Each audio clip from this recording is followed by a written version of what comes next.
JN, which is a steel place. You are you cutting operator. Or what are you doing? Oh, machine. Yeah, machine operator. I punch holes in steel. Yeah.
Does he have it? Medeiros is going to get it. They're going to toss it.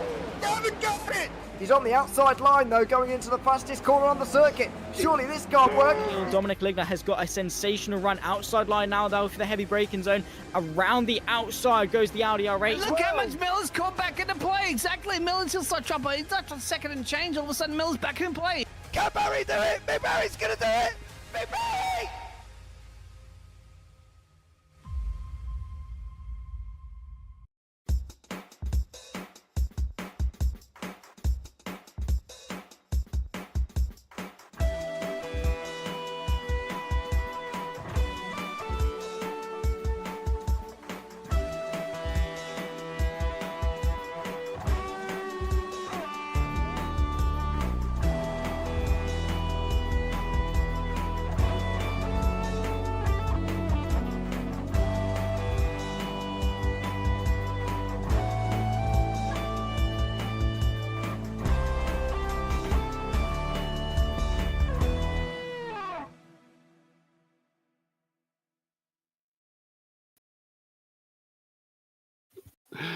Ladies and gentlemen, boys and girls and people of all ages, we return for the Virtual World Sportscar Championship 1985 series.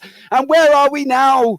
We're at Brands Hatch. Should it be the F1 circuit of Britain? It probably should be. Is it more exciting than Silverstone? Absolutely. Is it as safe? No. If the F1 cars go around here at this moment in time, you probably are more likely having, politely, you might die. Let's bring up the calendar for this season. At this moment in time, it's Brands Hatch this week, 250 kilometers, all 60 laps for you people that want to do it that way.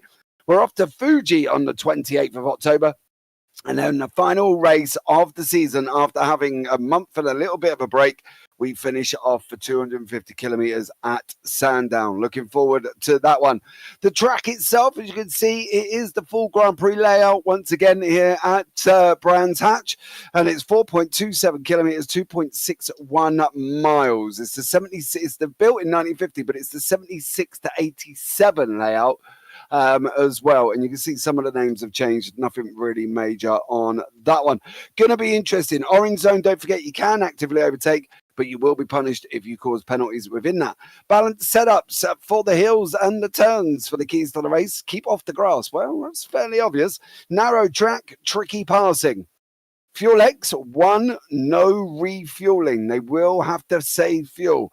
Target 2.08 litres per lap, or 1 minute 20s to get them through 60 laps. It's going to be very interesting indeed. Let's bring you up the scores on the doors at this moment in time.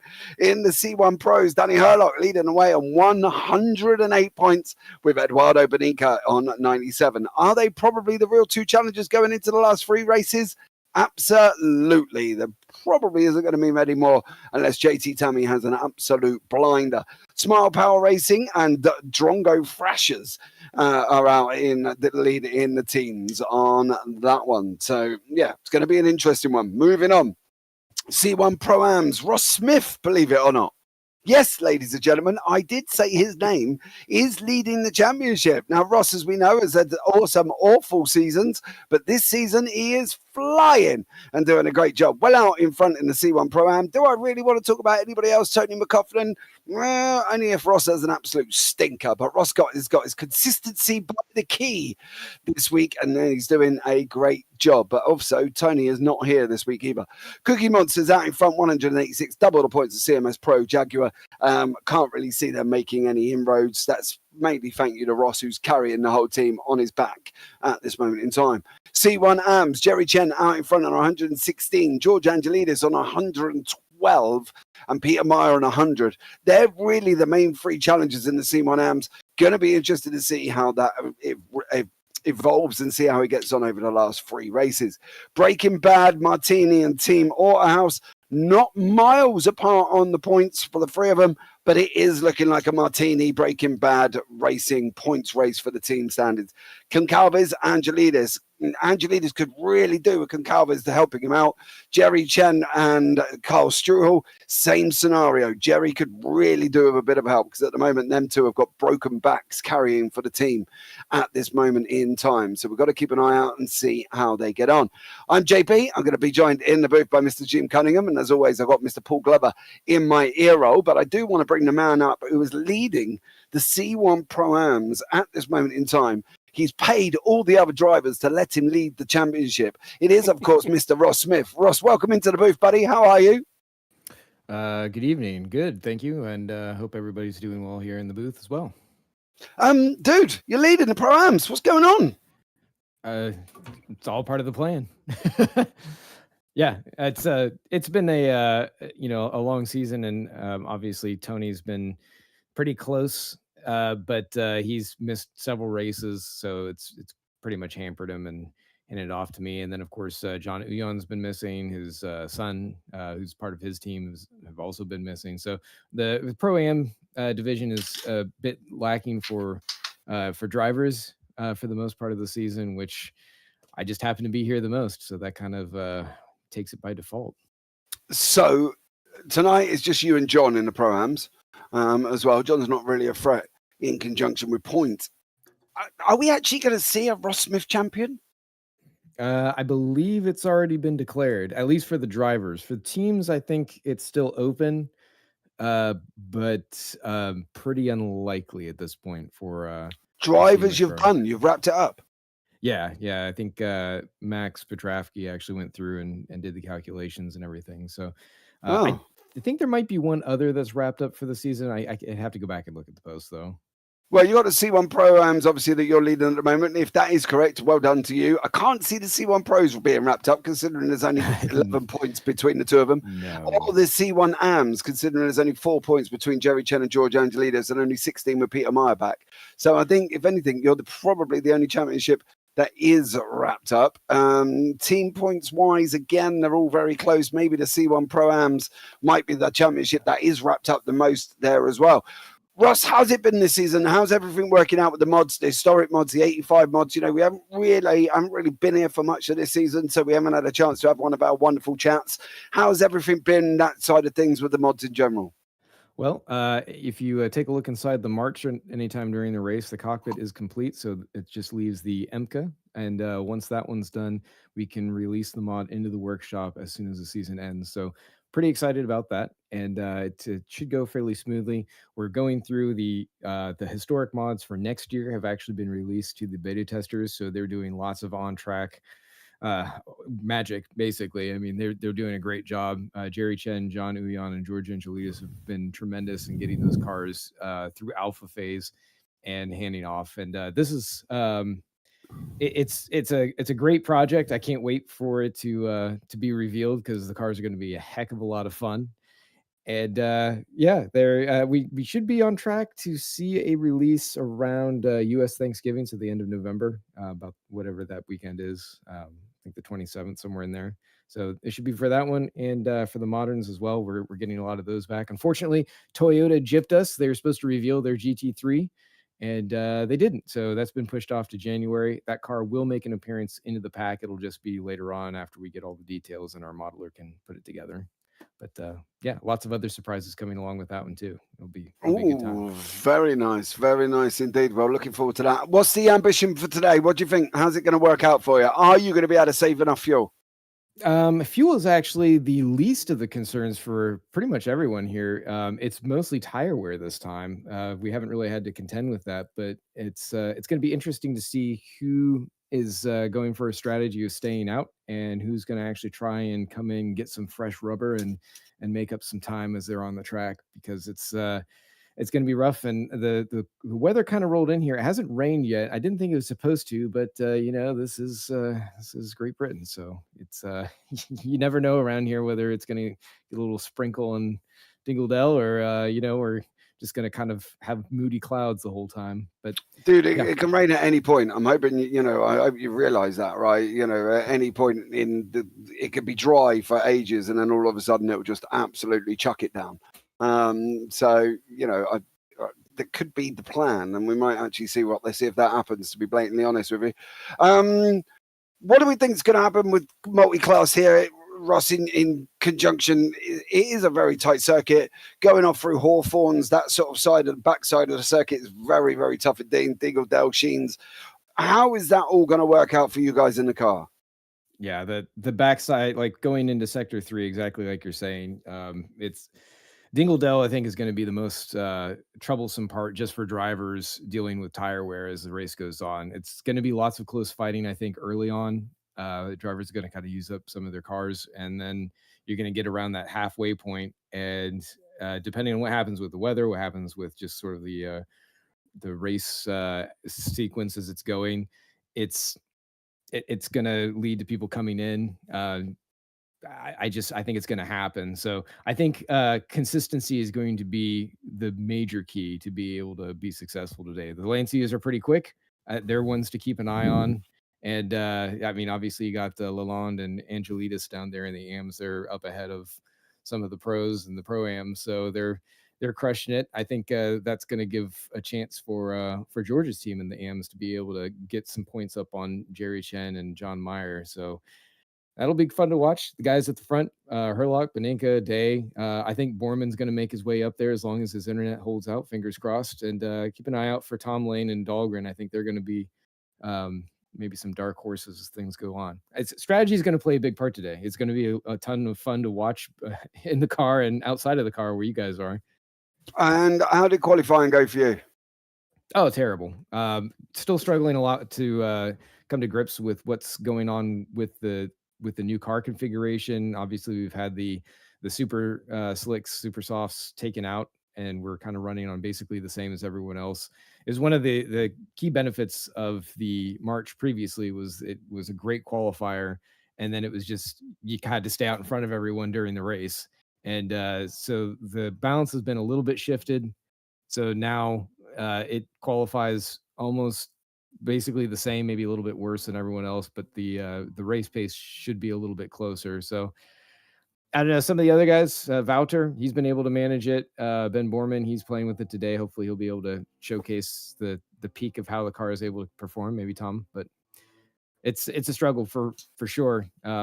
Hopefully we'll make a show out of it and just kind of move our way up as people drop out. Oh man, well, looking forward to seeing how you get on there as well.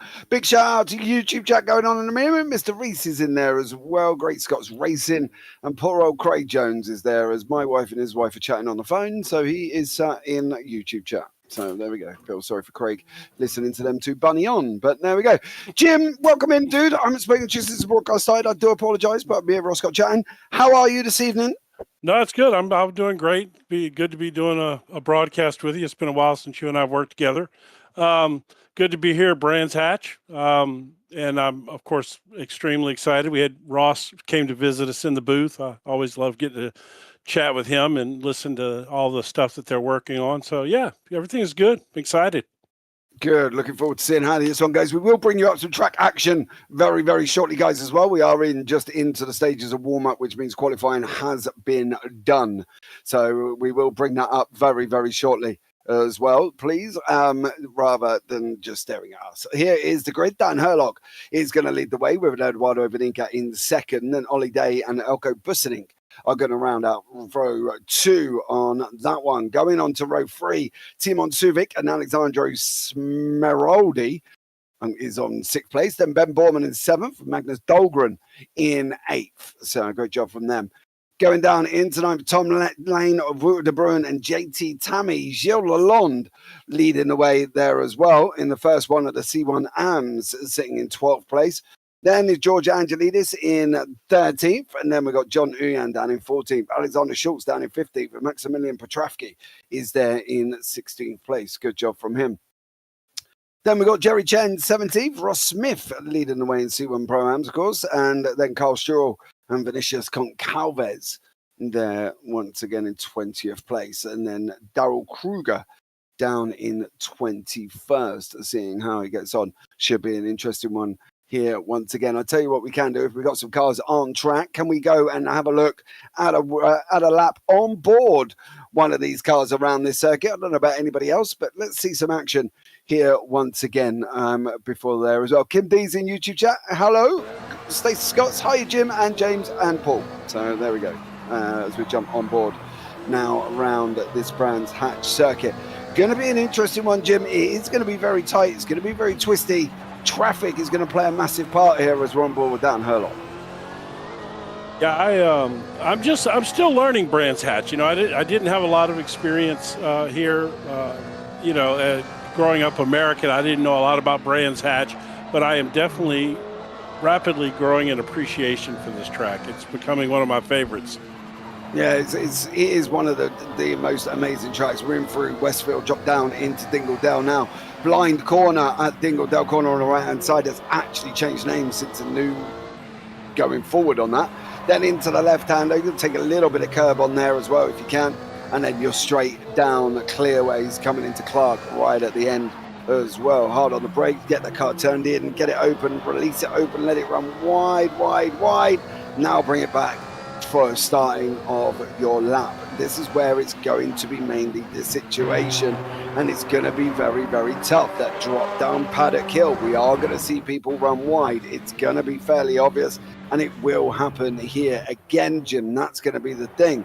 They've got to control paddock hill to be able to control the rest of the lap. It is a very flow circuit, and if you lose your flow halfway round, it's all gone and dusted. To me, one of the things that I've seen in the few races that I've done here recently, as I'm starting to grow an appreciation for it, is the way this track was designed, it loads the cars up at the bottom of a hill, and then you crest right as the car is turning. So the car gets really light. It seems like that's a real pattern around here. As the cars come up a hill, there's always a turn there, and they have to try to rotate the car when it's really light. And it does seem to cause a lot of incidents. Yeah, that's the thing with this. The undulation on this circuit is absolutely nuts. to be blatantly honest. And the drops down from Paddock Hill go down through Pilgrim's Rise up the other side of Druids. Massive incline, massive drop. Same coming out of Druids, dropping down the hill to Graham Hill. Cooper, Surtees, all straight on one line on the flat surface. And then you go around and then you're off through Pilgrim's Drop. Massive, again, you're up and down through Pilgrim's Drop. Hawthorne, Derek Minter, Westfield, same kind of scenario. Dingledale, you got to drop down the hill to come out the other side to a blind corner at Dingledale Corner, mind you. You can't really see. You aim at a tree and then you go forward. Sterling's again dropping down the hill. It's full of undulation. That's why the circuit makes it one of the best in the UK, to be blatantly honest with you.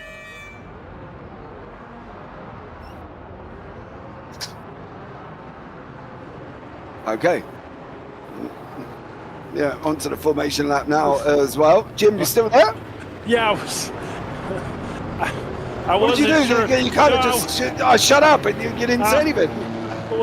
I thought that they were doing a standing start when I heard the little beep in the background. I thought that was the lights going off, so I was trying to stay out of your way and let you call the start. I didn't realize that we were going to do a warm-up lap, so that was my bad. Oh, dearie me, ladies and gentlemen. Well, I didn't want to get in your way, you know. You call a wonderful race start. I didn't want you to be tripping over me in the process. No, there's always a formation lap. Oh, God blimey. Carl's boys, welcome in. As in the booth, he's jumped in the booth into YouTube chat as well. Carl, welcome in. Thank you so much for joining us as we're going to get this race up and running with these drivers. It's going to be an interesting one. What do we think is going to happen, Jim? Chaos, or do we think it's going to be clean? Well, I don't know. I did the Spa race, and there was its fair share of chaos for sure. But we had moisture there, so that's a different animal. If we don't get rain, I think there's, these cars are spread out, and I think we'll be okay. I don't think it'll be horrible chaos. But this track, from what I've seen, breeds a little chaos just between the battle between the driver and the track, not even counting the other drivers, Oh, dude, it's a nightmare. And if it rains, it's going to be an even bigger problem. Mind you, we are in the UK, and let's be real about it.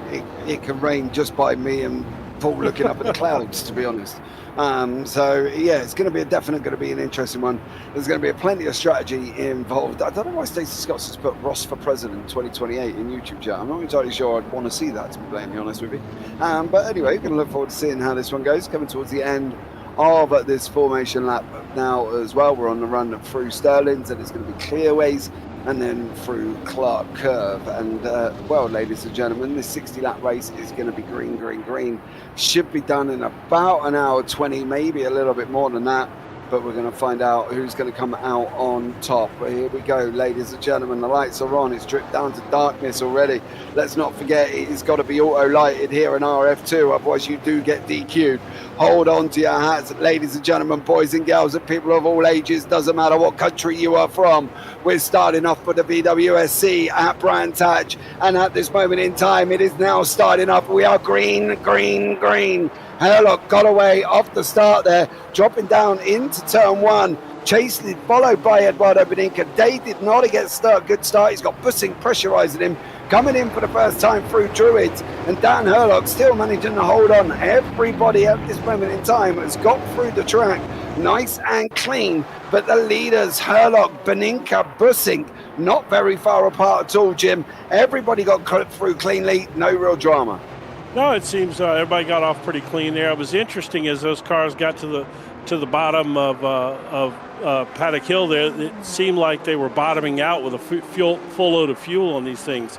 It'll be interesting to see if that causes some grief early on in the race with these big elevation changes around here. Yeah, absolutely. We're going to find out how these guys get on. Herlock, Beninca, Bussing out in front at the moment. They're leading the way. C1 Pro, C1 AMS, it's Gilles Lalonde. And then Uyan leading the C1 Pro-Am. So it's going to be a good mix of drivers. Let's see how the likes of Jerry Chen get on moving through the field, though, Jim. Are they going to be able to do it? I believe, again, once it settles out here, we're getting a little bit of movement here early on. But I think once they space out, it's a move hard up the inside right there.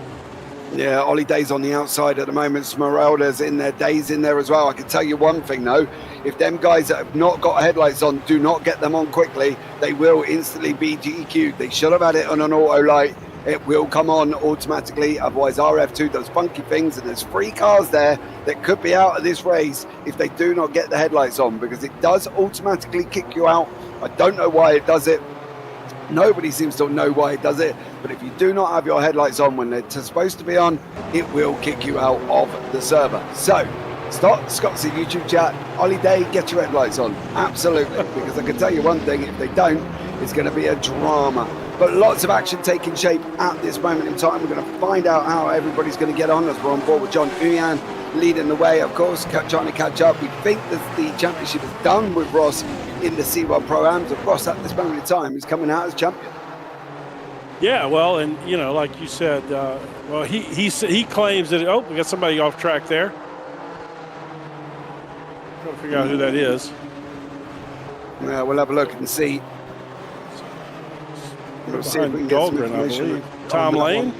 Ben Borman, Magnus Dahlgren still out on track 6 and 7. Lane sitting in 8 for the moment. Here is the replay of what we've just called. It's Timon Suvik. That's that drama. There's another one without lights. Oh, he's run wide there. Timon Suvik down through Dingledale. But there's a couple of people who don't have lights on here. I'm a little bit worried about these, Jim, because how funky RF2 is, it will just terminate him from the race. Even in a private server setup like this, it still kicks them out, huh? Yep. It still does. It will terminate him. There's one, there's 2, there's 3. 4's in the background. There's another one halfway down there who does not have lights on either. You may express the fact that why is this a drama? Because RF2, if they don't have their lights on, will kick them out of the server. So we're going to have to make sure they can. Herlock, Benica going side by side through Dingledale at the moment, and Dan Herlock still leading the race. This is going to be an interesting battle. Contact there as well, off the side of the circuit. Oh, that's not a good start for Sermon. That's Helco Bussing. Wow, that was the yellow. Who was in the yellow car? Because that thing started twitching on him, and then he got into Busink and drove him off the track there. Yeah, absolutely. But JT Tammy there in 11th, and Busink is tucked in behind him. So we'll keep an eye out and see what goes on with some of these drivers here. Once again, Dan Herlock, Eduardo Beninca, half a second apart, leading the way, currently dropping down Paddock Hill. This is a replay here currently for Gilles Lalonde. And there you go, Lalonde's not got lights on anyway. He does spin, comes back across the track. A few more people wiggle around him. Ross, oh, there's another one spinning at the bottom. Ross Smith, look at all them cars without lights on. I'm really hoping they get them on. Oh, there's more down the bottom here. Let's have a look and see if we can find who that was as well. But Herlock, Beninca, side by side currently at the moment. Great job from these guys. Herlock does end up losing that lead to Eduardo Beninca. Beninca has looked quick here as well, Jim, and he's just taken the lead. I'll tell you what, and he did it with the rear end, absolutely hung out there on the curbing. That was a fantastic job of car control to get around Herlock there. Yeah, watch the cars at the bottom. Here it comes, Maximilian Petrovsky straight away. Oh, he hits Ross.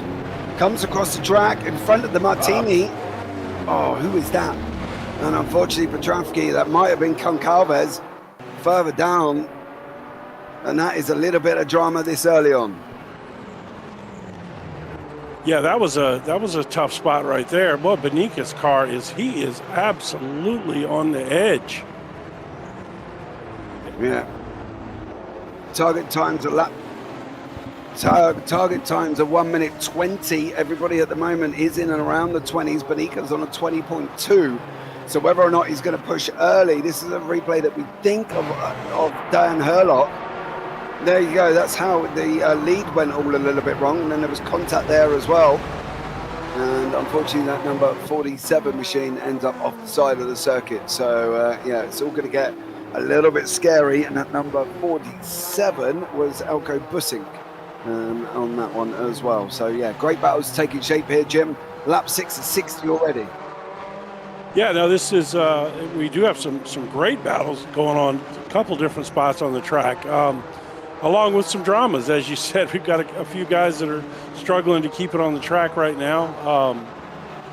You're right. If we get some moisture here, this is going to be an absolute nightmare. Yeah, absolutely.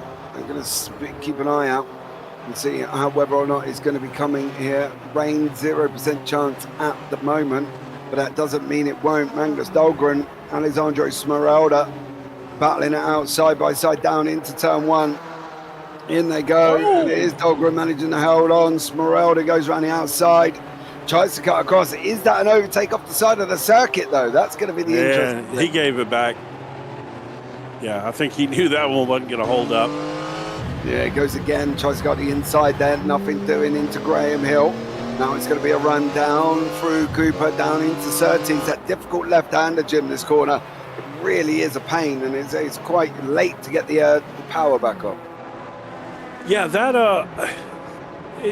well, I'm not real familiar with that. So that it seems like that corner kind of falls away from you. Yeah, basically it goes uphill. But it's an uphill camber to the right corner, so it's a very difficult corner to get 100% right. And when you do get it right, God, it does feel nice to be able to get it right, because you get a nice little run out of Surtees down Pilgrim's Drop. So that's where it's going to happen. I'm wondering if this early on, Benica is not worried about fuel. He's just doing that 1 minute 20, going as fast as he possibly can here. Got another replay on your screen. This is poor Mr. JT Tammy. There you go, into Surtees, gets it wrong. Oh no, there's down in Graham Hill, I should say. And runs it off the side of the circuit. Does he get back on cleanly? He does, no real problems at all. Running wide is going to be a constant thing this afternoon, Jim, I think, to be blatantly honest with you. Yeah, it seems like it. And to be honest, this is exactly what I saw. Well, I tell you what, man, these cars are literally riding right on a razor's edge. Every one of them, the back end is just stepping out all over the place. They are very, very twitchy indeed. And that is what Wouter de Bruin, Timon Suvic are finding out down the order. We've still got Mr. Uyan leading the way in the C1 Pro-Ams. Ross Smith sitting in second. And then it's George Angelidis. He's leading further back there, as you can see. And Benica out in front. Lots of action still to come, though, Jim. I don't think we're going to see half of it with 52 laps remaining. Right. No, I agree. I think I'm looking at Uyan here, which we had just showed a second ago. No lights on any of these guys here at all. I'm looking at, I see that. But Uyan's car running that old Jaguar XJR livery, man, that was this was right during my childhood, teenage years, man. I absolutely loved those Jaguars back then. That was, that was around the time when Martin Brundle came to drive for Jaguar. Yeah, absolutely. It's a very long time ago, and for Traffic getting that all wrong. What are you trying to say? Oh, dude, we're old. There's no getting around it here as well. What game is this? It is just me. It is RF2 on PC modded. So you basically, mods are free, tracks are free, and you can get to race on it here as well without buying content. So great job. There's no getting over the fact, Jim, we are old, and that's the way the situation is on there at the same time. But Benica still out in front, still sitting at 120s at this moment in time, 20.7, breaking in 20.9 for Tom Lane. So a lot more cars getting into the 20s. Yeah, no, and well, apparently, that's the target time. So we'll see if they can, how long, like Benica can maintain that pace. They're obviously going to probably have to slow it down a little. Maybe they're anticipating some rain and figured they'll make it up then and build as big a lead as they can get early on in this race if we do get some rain. Yeah, but to be honest, that's like playing dice and hoping for a double six. You know what I mean? It's a shot in the park. Oh my gosh. Boosting there, getting all out of control behind. Poor Busick, he's already slippery. Busick's already done been caught up in somebody else's mess. Yeah, the number 47 behind has got did get a big old snap on at the same time. Yeah. And between these guys, it was getting very, very close indeed. What have they got to do, Jim, this early on? 50 laps to go. I mean, at this point, they should be settling into their pace to make sure they can get their own fuel, and just kind of, maintain their pace and try to pick off guys one by one. And Avoid mistakes, I think, is the key here. More than anything, you see these guys getting off track. I think if you just ran a clean race here, you're going to move up pretty nicely, because apparently there's going to be a great deal of mistakes here. Yeah, absolutely as well. Just me, looks nice. Mate, get yourself involved. Discord link down and below in the description. Come along, get involved, come and drive some great. These are 1985 cars, as well as also the BWSC 2025 series that you can have a look at. They do a series at the same time that's all modded as we're off the side of the circuit there. Not a great position for some of these drivers at this moment in time. What do we reckon? Right, this is a very full-on circuit. It's a right, it's an uphill, it's a right, it's a downhill, it's a left, and there's lots of things involved with these. How are they going to keep this without going into the pits and having that brief 30-second break as JT Tammy has just swapped places with John Huyan? How are they going to literally try and keep their mind in check? Because I know for one that I would be off thinking about what I've got to do for dinner or something. Well, I think that at a track like this, maybe you're better off. Maybe you're better off at a track like this because you can't lose focus for a split second here. Uh-oh. Ross going to have a little incident. Oh, no, stay out of the wall. Oh, man, that's a big lick, too. He crushed the poor lobster's nose there. Yeah, Ross in the wall there. That is not good. He's in last place behind John Huyan. He just had to sit there and let all of them cars go. But he has, if it is the maths that are correct, he has wrapped up the C1 Pro-Am Championship anyway. He talked about he was struggling with that March car right now with the tire deal and everything. Obviously, Ben Borman is running the same combo in the pro category, and he's up there running solidly in fourth right now.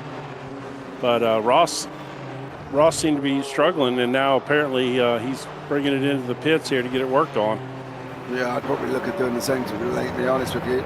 This is another replay of that Martini machine running down the grass. That's coming out of Dingledale.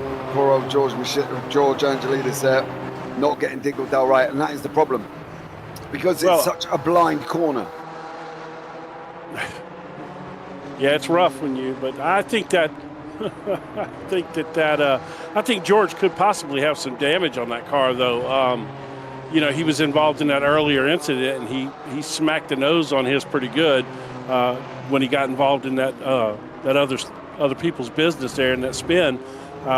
He may potentially have a little damage on it, which is hard to keep the front end down on the ground right now if he's suffered a little aero damage up front. Yeah, maybe, but we're going to have to find out and see how he gets on here at the same time. Carl Sturrell just breaking away from Darrell Kruger, 1.4 seconds. Ross in the pit lane.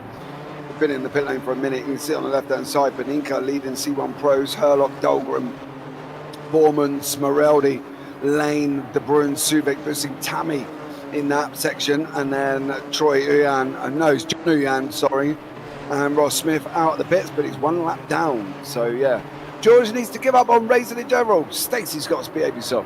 As Angelidis, can't really say that. He is leading the C1 AM championship. Chen, Petravsky, Lalonde, Stroll, Kruger, and Concalves. So lots of action to come, Jim, I'm sure. Oh yeah, I think we're just getting going here. And it's going to be interesting to see what happens as these cars get lighter and lighter on fuel load. Obviously, they don't need to fuel. They do need to conserve a little. But so when we get closer to the middle and end of this race, these cars are going to basically change the way they're handling because they're going to have lost so much weight. So it's going to be an evolution with these cars. Maybe cars that are handling good now are going to be an animal towards the end of the race and vice versa, Maybe some of these guys are just waiting for their car to come to them as it lightens up on fuel load. Yeah, that's also a possibility. Don't forget, obviously, there's no pit stops either. So they're targeting 1 minute 20s, which is what they're still hitting at the moment. So last lap, 1 minute 20.8 for some of them, 20.7s, 21s further down. So a great job from all of them still hitting their target times. But fuel saving in general is always going to be tough when you're trying to go flat out. Well, and I think that this is the kind of circuit that doesn't lend itself to fuel saving because it's a lot of high-speed corners. You don't have corners where you can lift early and then brake a little later and just kind of coast them in because so many of these corners at a higher pace around here, like you were talking about earlier, about just the fact that you never stop working here. Yeah, 100% agree. That is the problem. You don't ever stop concentrating. You can never sit back and think for a minute, what am I doing tonight? Or what's for shopping? Or what's the missus doing for big dinner? twitch. And that's why. Look at that. That gives you the answer. Timon Suvic and also Bussing. Massive twitches between the two of them. And Bussing goes through. Yeah, I mean, Suvic's lucky that he didn't bury that one. That was a big twitch. He got sideways completely on him there. Yeah, absolutely. He probably does need some new pair of underpants. So JT probably does. And Wouter de Bruin still having their own little battle. JT coming out in that Drongo Thrashers Enca out in front at this moment in time. So great job from JT. Not last in the group. That is held up by Wouter de Bruin, who is just there. So this is a battle for last place in the C1 Pros. Once again, cars getting a little bit spread out. Battle's not really going to materialize. I think probably, what are we looking at? Another 15, maybe 20 laps? Yeah, probably. I mean, again, I think some of these guys are settling in for their fuel run to, just try to make sure they can get to the end. And at this point, settle down, not necessarily relax, but another nice jack. Sorry, I got caught up in. I thought he was going to spin it there. The way he jerked it so hard, coming around him. Yeah, no, Smarody and Tom Lane are not very far apart either. They're about 4 tenths. Lane does look quick. I am surprised that maybe people in YouTube chat can help me with this, that the cars are still on the circuit without lights on. Do they get warnings here as well? Because I only thought, maybe Paul might be able to help me out in the background, I thought it was only 3 laps here. Wouter de Bruin is in pit lane already. I thought it was only 3 laps that they could do without lights before he did kick them out. Unless it's not making it mandatory and people have turned them on purpose. I am wondering about that. So if anybody who plays RF2 a lot more than I do, let me know on that situation. Stacy's out there. She should know. She's run this series before. So she might have an answer for us. Yeah, it's curious. I didn't know that about the headlights.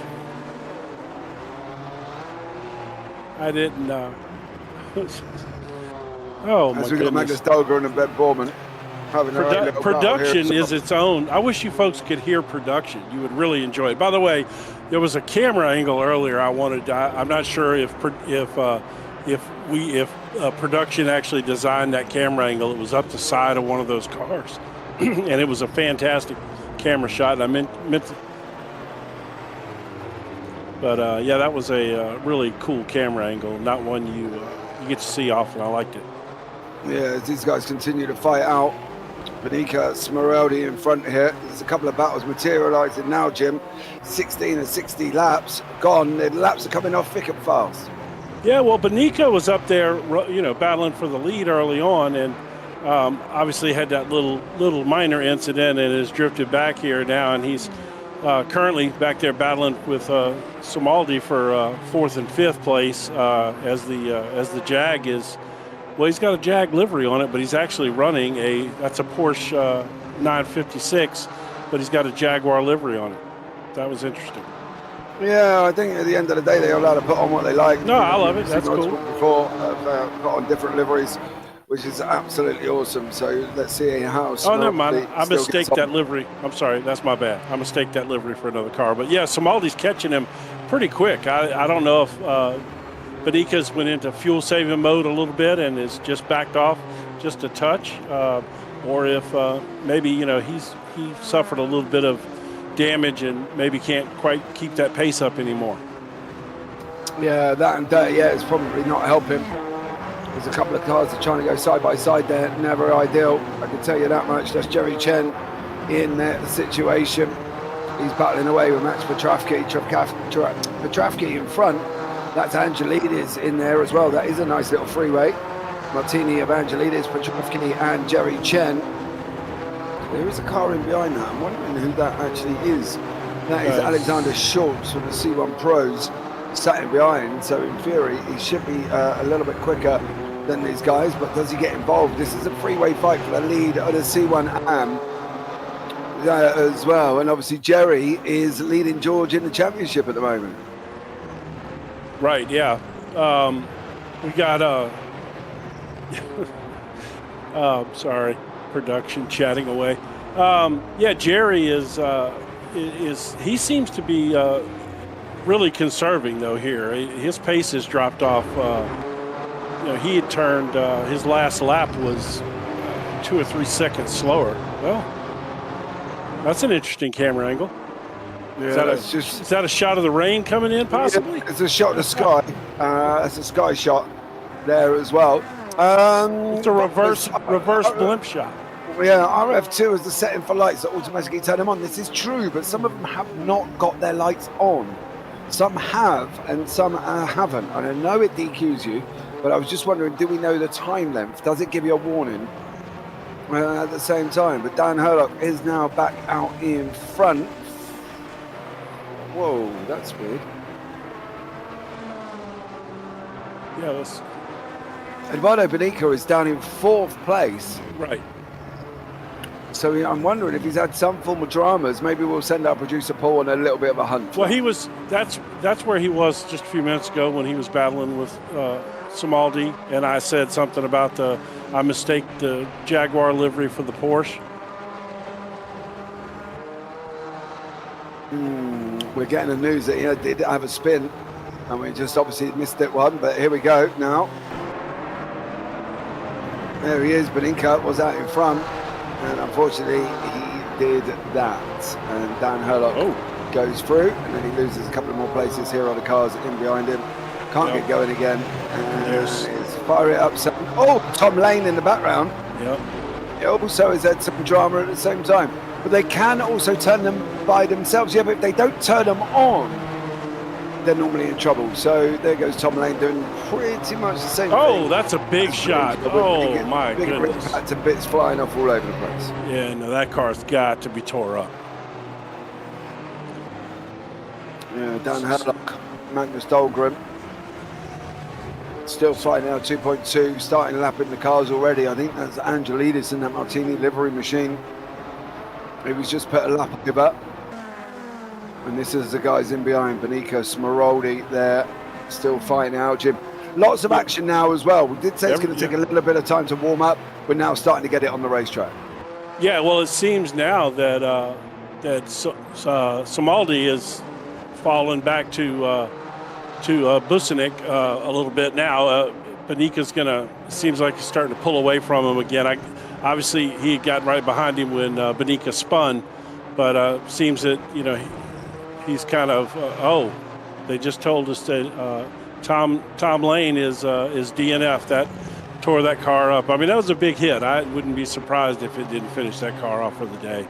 That was a big hit.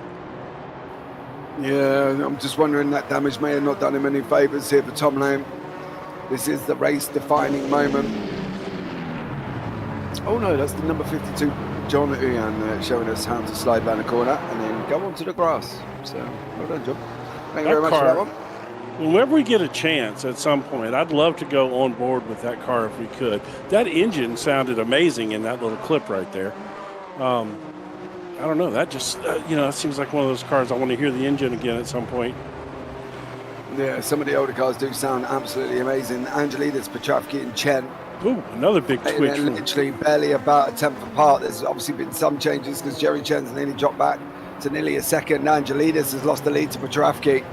Angelidis has lost the lead to Petrovsky in C1 AM as well, which I'm sure we'll have a look at. There we go. There's Maximilian Petrovsky. George Angelidis has lost the lead there. Unfortunately, we just missed how that swapped, but Maximilian taking the lead in that race, and that is an absolute stunning job there for Maximilian Petrovsky for the team Auto House, getting some points on the board on that one. But unfortunately for him, Kruger is down in 6th place at the moment, so he's also going to try and get some points on the board if he can.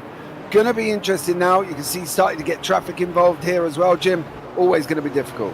Yeah, well, we'll see what this replay is we got here first, but this is going to be a pass for the lead, yeah.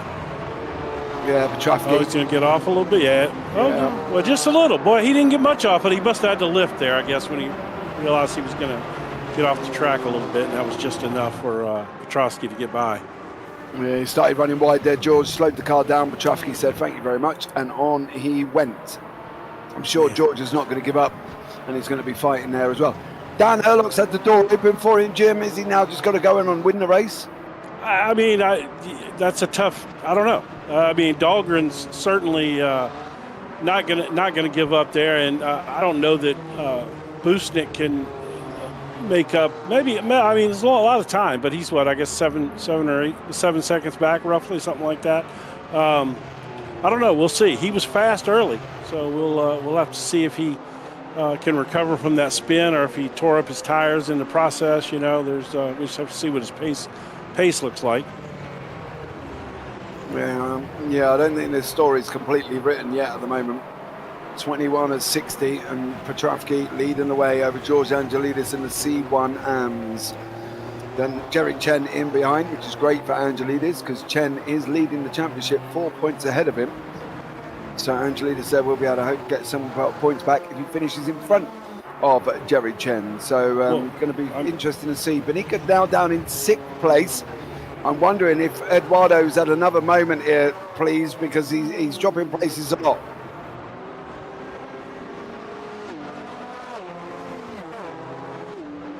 Lalonde and Jerry Chen side by side into Westfield. Lalonde goes through. Jerry Chen now down into 4th place there at the same time. Keeping an eye, we are where he was involved in an incident, Jim. Well, I'm just we got the 4-way battle here for the lead, and they're all within about a second and a half right now. They're all running nose to tail here, and they were actually closer than that about a lap ago. They've actually spread out just a little bit here, but they're all still within about a second and a half of each other. This is shaping up to be a nice little fight right here, mid-pack in the overall race, but a 4-car battle for the lead in the AM category. Yeah. In behind that is Alexander Schultz in the green and white machine. I think this is going to be the Benica replay we've been looking for, but it may have been contact. Eduardo gets a little bit out of shape there. Then the 20 machine just comes in and runs a bit harder than a NASCAR Cup Series car on that one. Yeah, I mean, there's two schools of thought there. You know, a lot of people would say you're not supposed to hit him from behind no matter what happens. But, I mean, he severely got off the pace at a high-speed racetrack instantly. Sometimes it's hard to avoid that, and some people would just call that a racing incident. Dude, he ran him over. Yeah, because he got off half the speed he was traveling at. It's like watching the Cup race at Martinsville, bro. Just ran him and pushed him. Why does it have to be Martinsville? Because Martinsville, the rest of them are rubbish. Of all the tracks you had to bring up, it had to be Martinsville. I can't. That's the best one. Yeah, I know it is. How'd you do this year, by the way? Oh, I haven't done my MX Pro. Is it been already? Yeah, didn't it happen like 2 months ago or something? No, it was in October. Oh, maybe I'm wrong. I don't know. Maybe I might be wrong. I hope so. I need to go and defend my crown. Yeah. Yeah. So let's get to the race. They're not worrying about me on this one.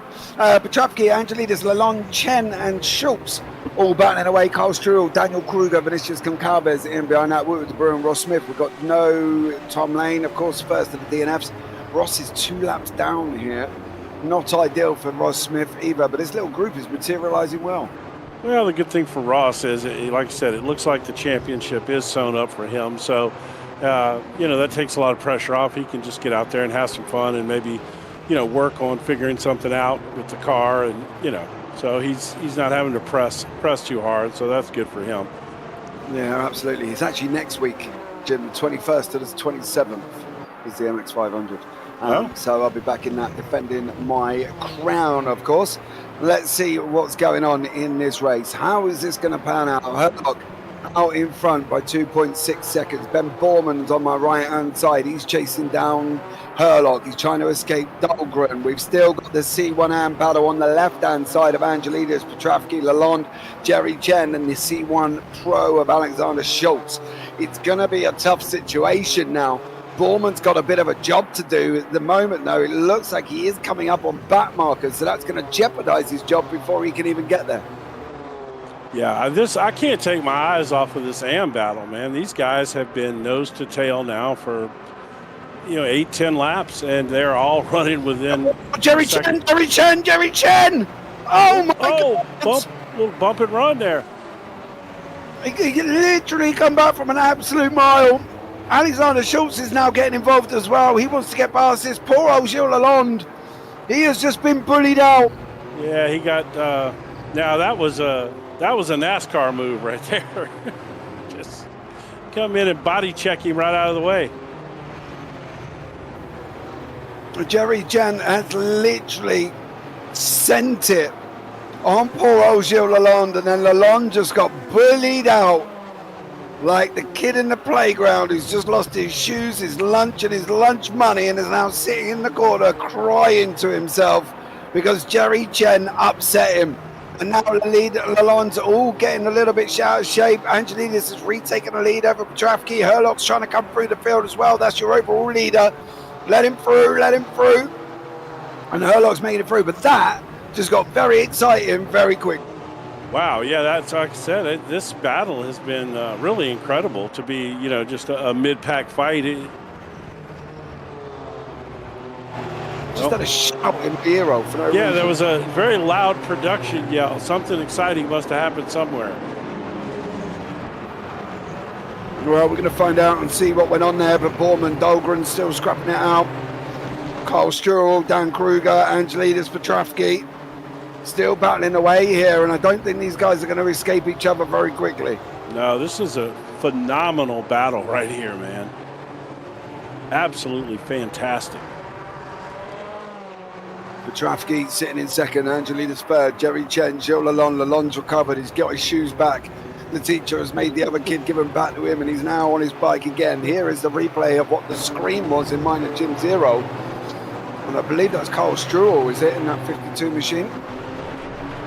Oh, yeah. What's up? Something got on up the road there. I think he's stuck in gear. Yeah, there was a. Carl Struhl DNF. That's the second DNF of the night. I'm wondering if it's that car behind who's just gone past Gilles Lalonde there. And who is that on track? Who's just gone by Gilles Lalonde. He's sitting in behind this car here. That red and white one. Is that? Got a funny feeling that was the car that got a little bit zigzaggy. I can't see the number. It's one of the lobster cars. Yeah, it's not. It's the, what is that, 46? Borman. May have been Borman getting all out of shape there, please, as well. Oh, he's definitely got out of shape now. Borman runs a little bit wide there, trying to clear some of the back markers. Oh, shut up.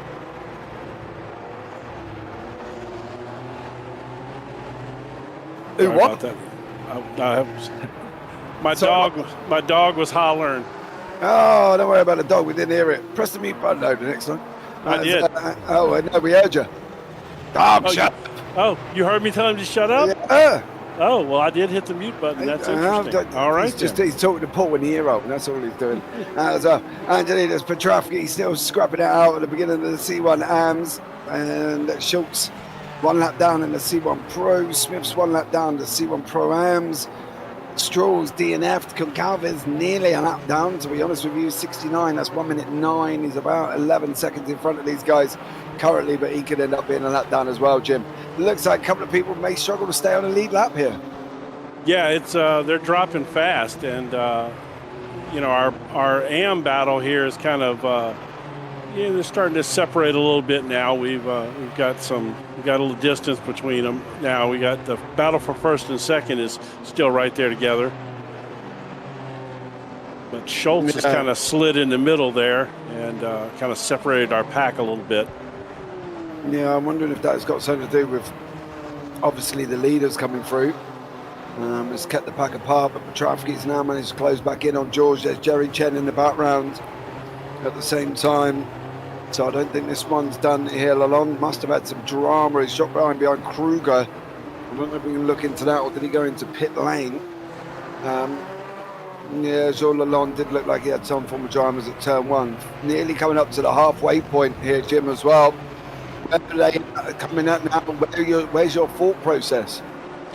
To be honest, I'm I was super excited about this AM battle we had going on.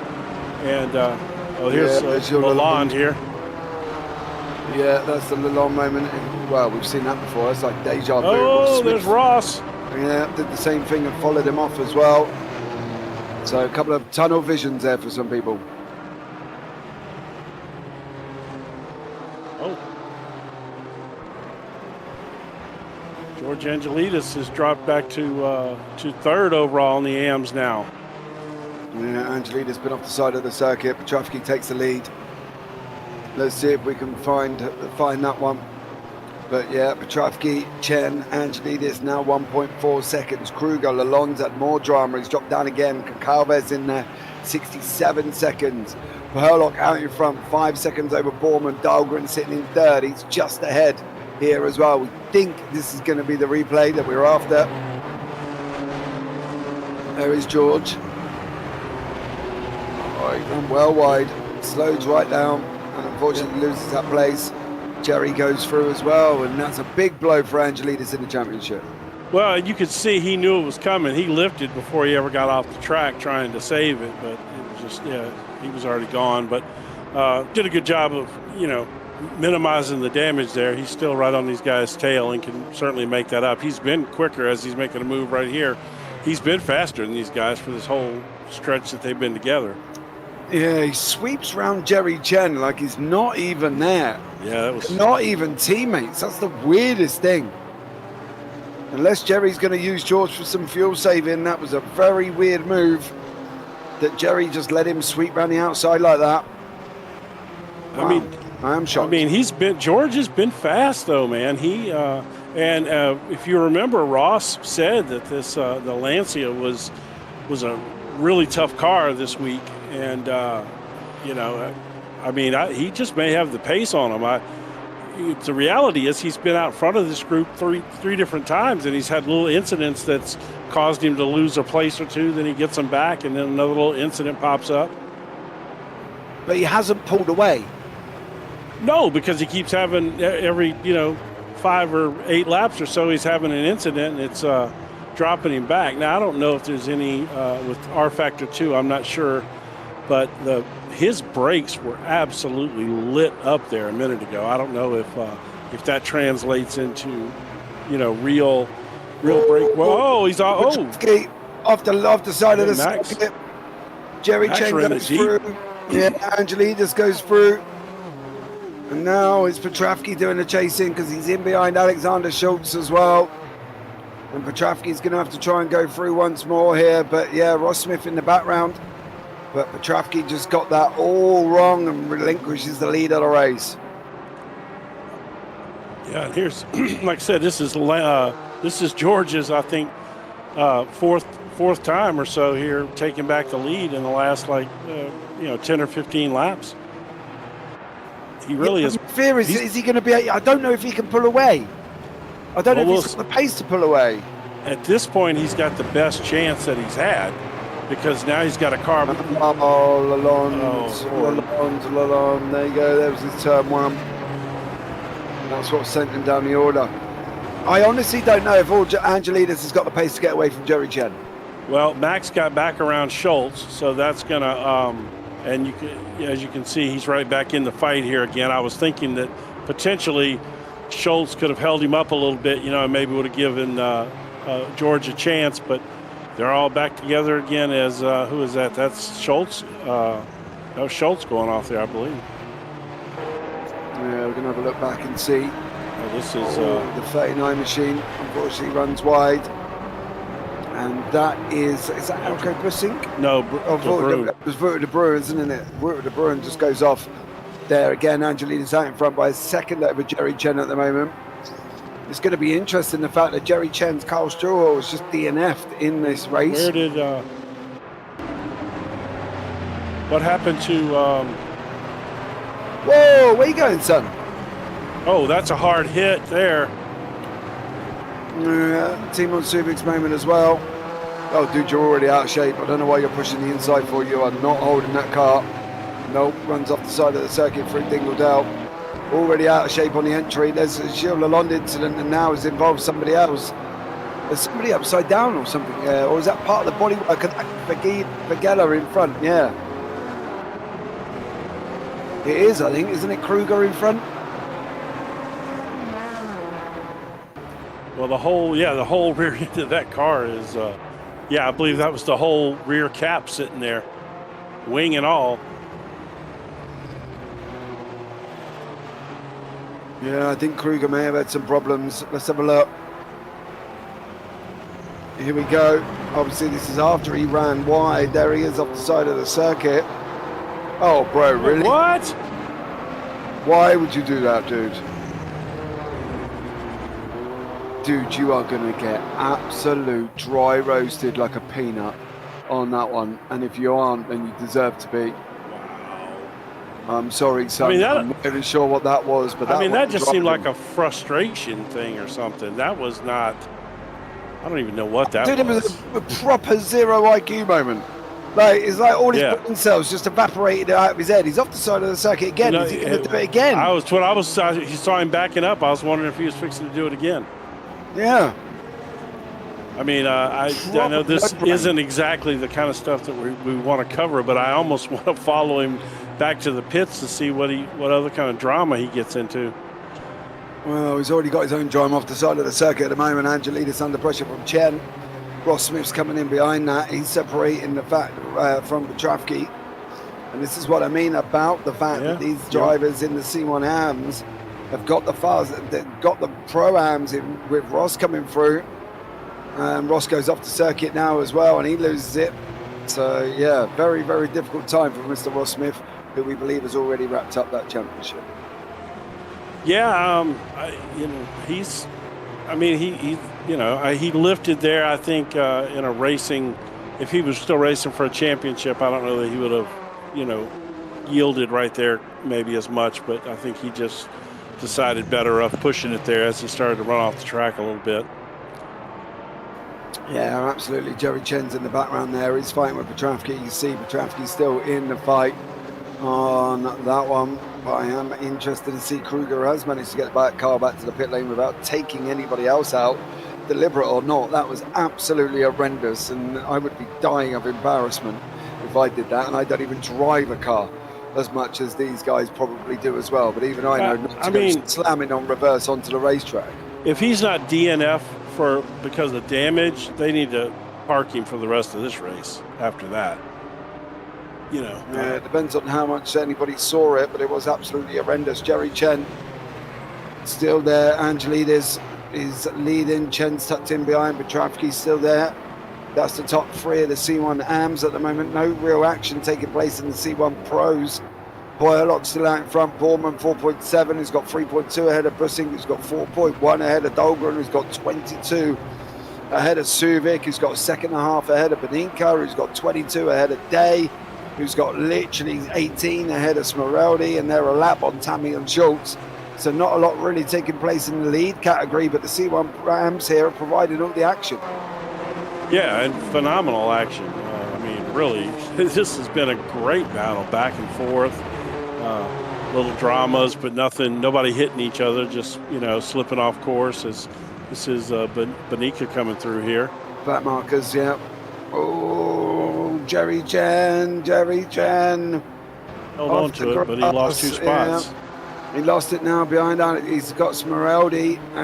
No, he hasn't. He's got Alexander Schultz in front of him again. Once more, Ross was coming through to... Oh, Smith's... Oh, he's in Chen! Smith's in Chen and Angelidis! Both my goodness. Ross, I don't know what happened there. We're going to have a look, but that must have stemmed from George, because Ross was behind him on the racetrack. And Jerry Chen somehow got involved. He kind of lost it on his own. It's further up. I think George goes first. He does. He's in the middle of the track. Schultz, Chen. I think first. I think something happened when Benica went by George, is I believe what happened. Let's, if we could potentially focus on Benica or George there, I think is where we're going to see what happened. Yeah, I think we need to go back a little bit and see if we can get Benica and George on the screen beforehand. I think those two might have come together.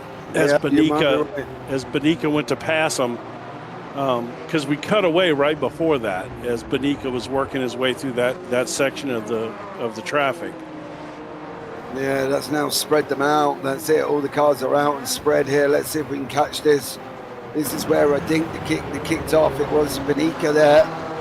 And he's got Angelidis coming back on track. No, it's further out. That's it's hit. Yeah. Benica and Petravsky. Angelidis and Petravsky. And then Chen, George, Schultz. Yep. All involved.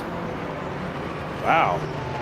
And Petravsky certainly came out the winner there. He's still on track, and now he's got a pretty healthy advantage over Chin now, practically 8 seconds or so. Yeah, that's it now. That has spread the race out between everybody.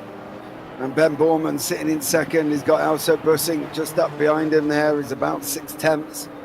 This is the closest battle on the racetrack. After that, Petravsky, Jen Angelidis, the battle just deteriorated. And let's see how, Angelidis. Oh, he was on track. Yeah, carries on racing. Petravsky manages to keep going. And then drama behind there as well. Mr. Reeds, no F1 spoilers, please. We have not watched it. There was me and producer Paul who have not watched it. So please do not express any more about what happened in the F1. That would be absolutely amazing there at the same time. I won't tell you what Paul said, but if you put anything in YouTube chat about the F1, he's getting a plane ticket. Let's just put it that way. Yes, plus it's just not cool. No, it's not. Not the day of, especially. If you want to talk about it in 2 days' time, that's different. But, not the day of. Especially not when we literally are broadcasting at the same time the race was going on. So. Yeah, I was going to say Jim to you, Mr. Reese, if you're in America. And Jim is a big boy. Yeah, I'm just old. He'll turn up on his mobility scooter with his name attached to the back, but he's going to come and get you. I'll beat you down with my cane. Yeah, him and his walking stick. Oh, he's mentioning behind, isn't he, as well? Jim goes for a walk and the ambulance service goes on standby. They follow me. No, they follow me. Yeah, they track him, don't they? You know what I mean? They give him a little warning. I've got a GPS tracker on my ankle. They think it's my neighbors think it's a police thing, but it's not. It's really the ambulance tracker. So when I go down, they'll know where to find me. Yeah, the ambulance comes in behind you, like standing there like a Grim Reaper with the old medic hanging out the door with a tank at the ready. Anyway, now back to the Ben Borman situation. We've just completely mullered Jim over the last couple of minutes, but don't be afraid of that, Mr. Reese. He's still a big guy. He'll still come at you. So there we go. But let's find out how Ball and Bussing are going to get in. They're spreading out a little bit, 8/10 apart at the moment. Should be very, very interesting indeed. I can't believe that C1 battle ended up like that. I know, man. That was such a phenomenal battle. But that goes back to what we were talking about. Angelidis was able to get up front, and and then he kept having these incidents. There's a problem with Angelidis. Big shout in my ear. And we're going to have a look back. 22 laps to go. Laps coming off thick and fast there as I go and pick up my dentures from the same dentist Jim uses. And we're going on again and seeing how he gets on. Let's see if we can find what happened to George here. But this has been a very interesting fight, I think. I still believe the next 22 laps, there's still lots more action to come. Oh, no, they'll come back together for sure. That's very typical of these kind of races. They drift apart in the middle and they come back for the last 10 or so laps, And all right, let's see here. What happened to George this time? Yeah, we've lost Dahlgren altogether. He's just DNF. George has not got this corner right. No. This is exactly almost every one of his incidents have been right there. And that's exactly what caused the drama earlier. Yeah, same exact thing. Yep. And literally deja vu. Dahlgren is DNF as well, and this is what happened to Magnus Dahlgren. There's a little bit of a ooh in my ear. So there is Magnus Dahlgren. He does look. Oh, he's blown his engine up. Oh my goodness! Flames of thunder, baby! And Magnus has chosen roasted marshmallows. So there we go. A very smoky Magnus Dahlgren off the side of the circuit. Where's the fire marshals when you need them? Yeah. They're following me around, clearly. Clearly, yeah, following Jim on his mobility scooter to make sure no drama happens there as well at Brand. So, yeah, let's see how they get on. There's a couple of people we lost now as well. Tom Lane, Carl Struhl, and Magnus Dahlgren popped the poor old engine. So Ben Borman and Elko Busick still going to fight it out. JT Tammy, Schultz, and De Bruin 1 lap down. I've got a funny feeling this may be Mr. Ross Smith by the sounds of what I heard. And all on his own, yeah. Same. Westfield, Dingledale, wall, barrier, broken. So there we go. I mean, there's going to come a point here where I got a feeling Ross is going to park it, I mean. Yeah, if he has mathematically won the championship, then yeah, to be honest, I think after some of the evenings that most of these drivers have had, I would probably park it as well. I tell you, you called it. I did. I mean, I just didn't realize how much drama the circuit causes. But it's, and it's not necessarily the drivers. It's the track causing most of these incidents. I mean, they cannot keep the cars on the track. The problem is that that's the driver.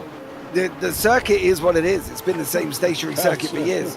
The drivers, if they're missing their braking points, it's down to them. If they're running wide like that, it's down to them. If it's not. The track's like the Earth, Jim. It's stationary. You know what I mean? It doesn't rotate anywhere. The Earth rotates. Okay, it's not flat. But we'll see. Well, yeah, whatever. Borman and Elko Busick. This is the thing. The track's not rotating. And so these guys are still, it's down to them. They're missing the braking points, aren't they? Well, yeah, clearly, it's very interesting to me. I don't have enough experience driving here to fully understand how tough this place is. I mean, I can see it, obviously, but, I just don't have that experience here that I wish I had. It really makes me want to go drive this place. Yeah, well, Gilles Lalonde's finding out the hard way. The hard way. He has had a rough night. And I don't know how that car is still going. I mean, I have no idea how that car is still going. No, but it does look like there's been an incident up again. Oh, that's man. There's no way that car is not destroyed. Yeah, there's no way. That was Smeraldi. Was it Smeraldi? Yeah, Smeraldi. Big DNF there as well. That was a huge hit. Yeah, absolutely. Absolutely. Going back to Gilles Lalonde, this all kind of kicked off with Gilles when he got bullied out by everybody. You know what I mean? He got moved. That is when it started for him, yeah. That's when it started. And then it's all gone kind of Pete Tong, to be blatantly honest, for him here. Yeah, no, it has. Again, I don't know if that kind of put him behind the 8 ball, so to speak, and he started pushing a little harder, or if he had a little damage and was struggling with that. I don't know, but yeah, you're right. Once he got kind of body checked out of the way there, the rest has been history. Yeah, Busick's not letting Borman settle. Borman's defending here. Round the hairpin they go. And Borman at the same time. This is battle for second place up here on the right-hand side here. No. Ross is gone. Ross is gone. That's not. Borman and Busick is on the left. That's your battle for second in C1 Hams. On the right is Benica and Suvik. Well, they were until some drama kicked off there as well. But yeah, it's very, very interesting now. That's the battle for second. So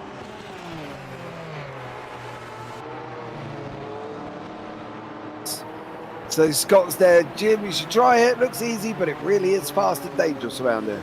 Well, I've driven it, but I drove it in a Formula car, like a Formula 4 or something, and the power and it had enough downforce that it, this is a different animal driving a sports car around here for sure. Yeah, there you go. There's the off track. And then is he going to get it locked up? And through he goes. Everybody runs wide. Seems to make it through the next corner, apart from poor old George, who had his George, I know. That was George's corner, too, and he was right there in the shot. Absolutely. So Busick has cleared Borman now. Busick into second, Borman in third, Benica fourth, Suvik fifth, dropped back 4 seconds. 16 back is Day, and then Tammy, De Bruin and Schultz lap down. Smeraldi DNF'd, Carl Struhl DNF'd, Magnus Dahlgren DNF'd, and Tom Lane DNF. Of course, Magnus finishing off in a fiery inferno on the side of the racetrack. So, 17 laps to go, Jim. You know what's funny, though? I mean, Max has got I guess, I don't know, 7-second lead or so over second place right now. But George is right back in there. He's only a couple of seconds behind Jerry for second place in the C1 AMs. Given the as rough as his races went in the last, 5 or so laps, to be right there still in that hunt like that, I mean, clearly fighting for a podium. I mean, he's on a podium spot now, but he's got potential to be fighting for second place here. Yeah, absolutely. There's a nice little summary in YouTube chat there. The track has a character, a nasty one. Not enough ground effect in these ground effect cars. It'll probably, right. I'd probably also say it's a bit on the small side for the class of sports cars. I do agree kind of a little bit, but if you can't have sports cars and you can't have Formula One, then, what cars were you looking for? Touring cars. And, TCRs would run around here. That wouldn't be an issue. I think TCRs would be fine. MX-5s, Formula Vs. I love the fact that these guys have, put these cars on there. In the UK, we've got the British Touring cars. They've got their supporter series, the Mini series as well, and their minis and racing. So, I think that this is a great circuit, but it can handle these cars. I think for 1985, we got to put this into perspective too. This is 1985. In 1985, this very much was a track that we could have sports cars at. I mean, I think I think for the era, this is a perfect fit. I mean, this is the kind of tracks they ran on back in those days. Yeah, no, you are right. You are right, and that's the thing. We haven't got long left in the race here either. By modern standards, maybe not. But if you go back to 1985 and look at the track that those cars were running on in that era, this is a perfect fit. Yeah, that's what I mean. There's a lot still going on here in Brands Hatch, and that's the thing. They've got the British truck racing kicking off on the first Saturday, the 1st and 2nd of November. So, they're big old trucks, British truck racing. Like NASCAR? No, trucks. No, like Leyland Daffs and Ivecos and, like your semis. Really? Yeah. That would be fun to watch. Oh, they're absolutely amazing. They've got Superbikes Championship going off around there. That's this weekend. And then the Formula Ford Festival. There's lots of things that go on at Brands. And I think for these sports cars running in this era at this date, let's not forget as well, Brands did hold Formula One. Yeah. And that's the thing. It was a Formula One circuit at one point. Yeah, not too long before this, right? Like in the 70s, right? No, there was a race...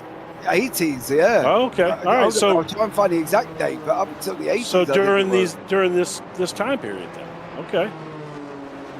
Yeah, I mean, I personally, I think this is a great fit. I love this. I mean, like you said, it's on the driver if you can't keep the car on the track. There's room for them to race side by side around here. I mean, there's passing room.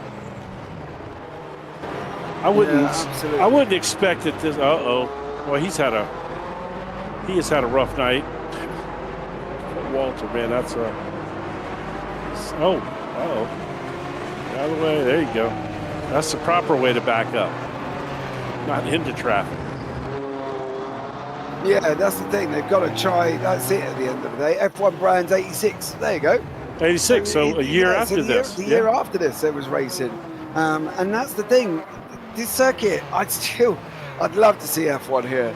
I really would. If it could get the safety upgrades it needs, I would totally get rid of Silverstone. It's flat. I think most people would. It's boring. There's no charismatic to it. It's there because it's the largest circuit. It was unbelievable. It's like looking at Paul Glover of the race circuits. Is that uncharismatic, that boring individual, flat man, and that's the thing. There's a lot. I would love Brands Hatch more than Silverstone.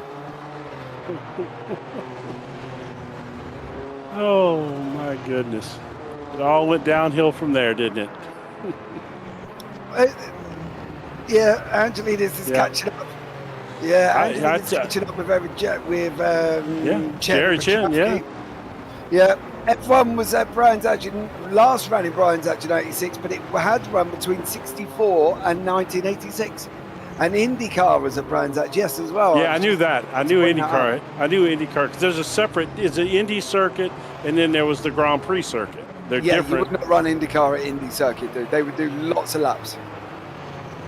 Yeah, and then that's the thing. So this circuit is out, and I'd love to see it replace Silverstone. Not gonna lie, there as well. Literally, we are using the track we are using is from an F1 86 pack. Yeah, no, Tom. Oh, there you go. There you go. I think F1 should come back to Brands. I'd love to see it come back. Well, he didn't say that. You put those words into his mouth. He didn't say that. Yeah, I know, but that's what Tom's thinking. Is that what he's thinking? That's exactly what Tom Lane's thinking. He's been here long enough. He knows me well enough. He knows that me and him on the sync level mentally. Is that what's happening? He agrees with me. Brands Hatch should host Formula One. I mean, to be honest, I would much rather see it here than Silverstone. I'm not a fan. I get it for all the reasons of capacity for fans and all the things that Silverstone brings to the table, and they put all that the money in erecting all those for lack of scaffolding bleachers or stands that they've got there. But this circuit has character. Silverstone to me does not have a lot of character. No, it's flat, and if you've ever been there in real life, it's absolutely massive as well, and it takes ages to get from the start line down to one end of the racetrack. It's absolutely bonkers, but you do have to admire it in its way, because it has changed a lot over the years, but it is just very, very flat. There's nothing to it.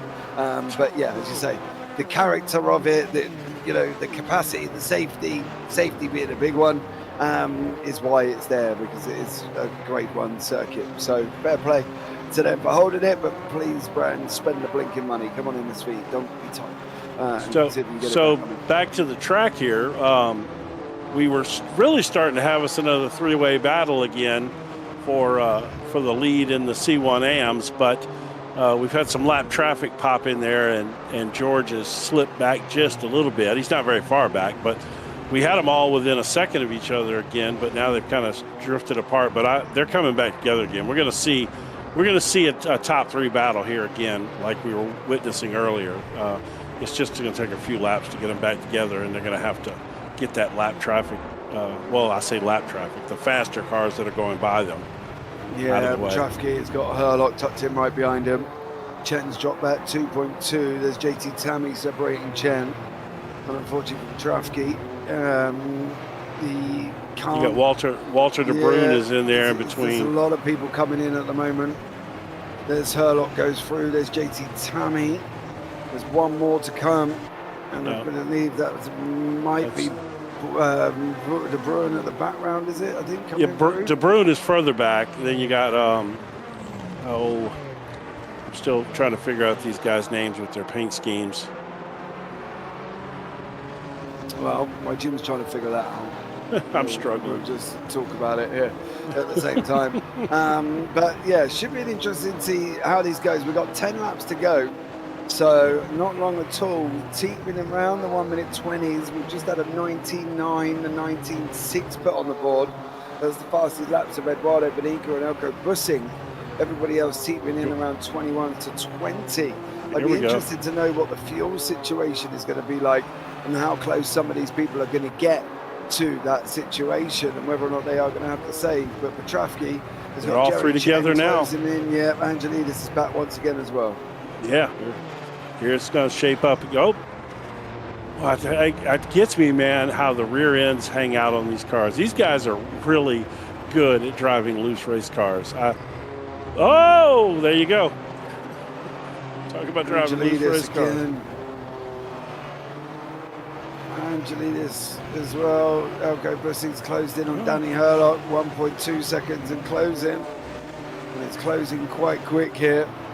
So great job from Elko Bussing. I'm saying that. Dan Herlock's now back through the traffic. He's now gone back out 2.4, 2.6, very quickly. Yeah, so that's going to be, I think that could be shaping up. If you look at their last lap, Busink's running a little bit faster than him, a few tenths a lap. He's gonna need a little more than that to catch him with 10 laps to go. But he may have something in the tank there. And like you said, fuel. There's my Jaguar. Kruger. Is it Kruger? Yeah. Oh, Ewan. John Uyan, even. John Uyan.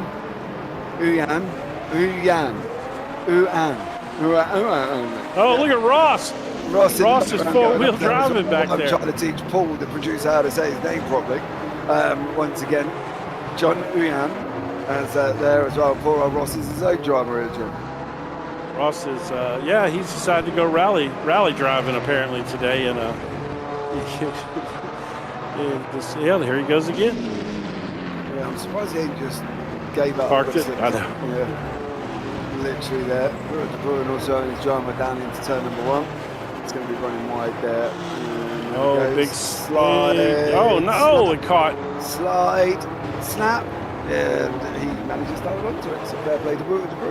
Thank goodness Shell Oil gave him plenty of room there. Harley Day has another drama. This led it to his DNF. Whoa, disconnect for Harley Day. Yeah. See you later. Take care. Adios, senorita. Is that who Ross was talking about before the race that was having internet issues? No, Borman. Oh, Borman, okay. Yeah, hopefully Borman's internet will carry on and the www dots will not evaporate into V's. Well, he's doing okay so far, running a solid third up there. Yeah, absolutely. We're going to keep an eye on these and see how they get on. Dan Herlock and Bell are leading the teams. JT Tammy and Scar Pope. There's no Pope, there is Tammy. So he's carrying the flag for the Drongo Thrashers. Ben Borman with Ruta de Bruin is carrying the rookie Lobsters there. So Borman and the Bruin different ends of the table. Really. I enjoyed that interview you did with Scar, by the way. On the podcast. Yeah, bless him. I thought that was a good interview. Yeah, he's absolutely off his head. Makes two of you. So there's that. It's absolutely amazing. Love it. So there we go. Here comes our AM battle right here. First, second, and then third's going to peek in the picture there. Why is Kim D sad in YouTube chat all of a sudden? I don't know. We'll find out. But Trafke with Jerry Chen. There's Angelides closing back in again. Is Kim D somebody's wife? I don't know. Can Angelides survive the last 7 laps without drama? This guy seems to be bringing it himself here. He does. He's the only one who's wrecking his own race. He does. But he's also been the fastest of those 3 cars all day long. And if he can hold it together for the next 7 laps, I fully believe that he can catch them and put a fight up for the win in the amateur category here. But he is struggling, man. That car is evil right now. Yeah, absolutely. I don't know if Smith's in pit lane or if that's stationary on 22 seconds. It's sat on, been in there for 22 seconds apparently. And then we'll see how it goes. I think he is in the pit lane as well. So, there we go. So if you folks could hear what's going on between James and Paul in production, it's really like two hens in a hen house fight. That's what it's like.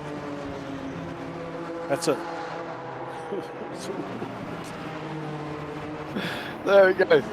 Now I'm going to lead the rookies with 7 laps to go. We do have a battle for the lead up here. Look at this. We do. Bussing's in behind him as well. I think that's due to the fact that I wonder if Herlock's been saving fuel, and that's allowed Bussing to close in. I'm not quite sure where they've gone. There they go. They swap back again. Bussing's and Herlock on the top left with JT Tammy in the picture. And then on the bottom right is Petrovsky, Angelidis, and Jerry Chen. So 3-car battle.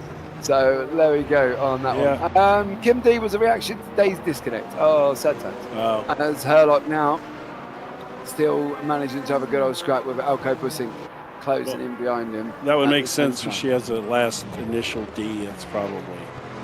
What, you reckon that's Kim Day, Ollie Day's other half? It could be. Our daughter, one of the two, yeah, probably. Mother, could be mother, you know.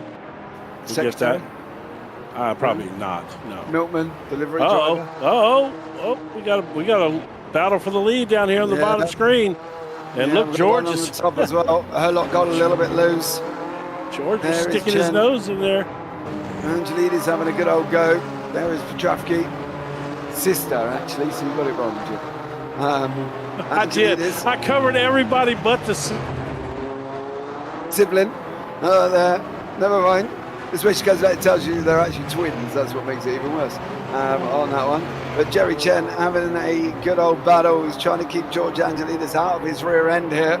There's nothing worse than Angelidis coming up, being that close in that Lancia, really getting inside of his exhaust pipe. And that could be a massive problem for Jerry Chen and a world of pain after that, I can tell you that much. As he goes and has this nice little battle with George Angelidis in second and third place there, Jim. Yes, no, it's I tell you what, it's really been the battle of the race, I have to say. Although this battle up front is shaping up too. I'm really hoping that we get just a little touch of action up front too before this is over with. I think we will. Yeah, I believe we will as well. There's Dan Herlock and Elko Bussing. Ben Foreman's in a little bit, well, saying a little bit, but he's about 11 seconds back, to be plainly honest with you. And they're still fighting out. Oh, there's another puff of smoke. I think that might be Alexander Schultz has just gone puff. And I think he's going to be DNF'd very, very shortly. Alex Schultz. It did look like there was a smoke coming out of the green machine that we've been so used to. Petrovsky gets a big old slide on as well. And there's a lot of action coming in, Jim, and we haven't got many laps to go here. No, they had gotten right up to Max's rear there, but they kind of fell off there a little bit as, I think we're going to see the engine go puff the Magic Dragon here. Oh, yep, there it goes. There it goes, leaking fluid. Nothing worse than an engine leaking fluid. It just drips everywhere and can cause dangers on the race circuit. So we're going to keep an eye and see how these guys carry on. Where's our battle for the hams? Down the bottom. Oh, what? Why aren't there any headlights on there? I don't know. We haven't mentioned it for ages, Stace. I don't think it's dark enough. Stop picking on us about headlights. Some have got headlights on, some haven't, and the game's still keeping them in. I'm having a bit with me. Welcome to the party, Stacy. Yeah, you've been here from the beginning, love. You heard us talking about it. Blimey. I don't know. She even had comments on it. Yeah, I know. I don't even know what's going on. Some people are just losing their memories. Like, you know how that happens, Jim, when we walk upstairs and can't remember why we got there. Daily.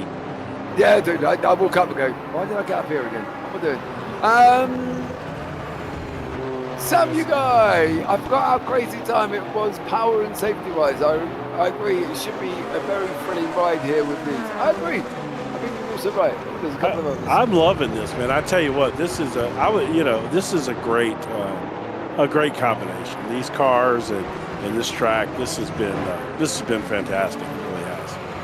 Yeah, I agree. I think these guys can be proud of themselves. Petrovsky leading the way with Jerry Chen. Herlock leading all the way over with Elko Bussing. And we haven't got many laps left, if I'm not mistaken. I think there's like 2 left to go, if I'm right. I may not be because we're on 57, 58, 960, 2 to go coming up. So you did that maths all on your own. Look, I know, and I didn't even take off my shoes and socks. I'm so George. Angelidis doing Angelidis things today.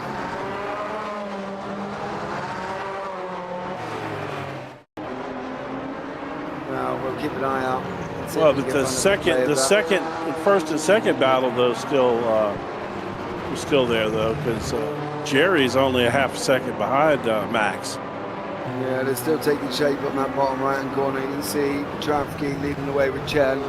Herlock comes over the line to start lap 58. We haven't got many more now, ladies and gentlemen. And Elko Bussing climbing in behind him. JT Tammy egging Bussing along. He doesn't really want to overtake him here, but how long is JT going to stay there? Especially if Bussing is sliding that car around, or is this going to be a Dan Herlock win? Because he's now 1.1 seconds out in front. It does not appear that Bussing has got anything for him. Down in this battle in the AMs now, Chen has caught up to him several times, but can't seem to do anything when he gets behind him. Maybe it is the dirty air, like you talked about earlier. Yeah, I think you are right. I do wonder to a degree as well. The dirty air playing games with it, but that line out of Paddock Hill was not good, and I do have to agree with my producer. I don't really agree with him very often, but I do have to agree. Jerry Chen did take a very, very tight line through Paddock Hill and lost a load of time. You'll watch it on the bottom left. He gets really, really close, comes to Paddock Hill and loses a bunch. He needs to open it up a little bit, turn that steering wheel just a little bit later.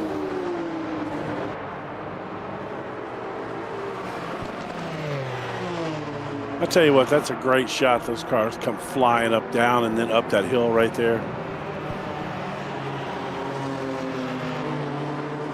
Yeah, you see that you do get basically the full sort of experience, especially in on board as well. You know, we've got one more lap now.